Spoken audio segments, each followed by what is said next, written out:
চারদিকে দেখে এসো। অনাবৃষ্টি যেমন শস্য ক্ষেত্রে জেলে দেয় প্রভূত দাহন, দুবেলা দুমুঠো ভাতের অভাবে তেমনই পুড়ে যায় অভুক্ত পেটের প্রান্ত। খালি পেটে নিভে যায় জীবন প্রদীপ। না, অভুক্ত শিশু আর বুভুক্ষ মানুষের এই যন্ত্রণা সহ্য হয় না।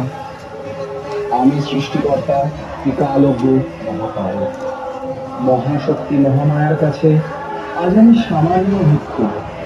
ভিক্ষে চাইছি অন্ন, ভিক্ষে দাও আমায়। ভিক্ষে চাইছি অন্ন, ভিক্ষে দাও আমায়।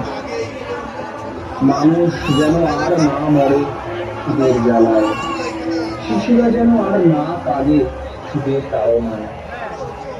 ভিক্ষে চাইছি অন্ন, ভিক্ষে দাও আমায়।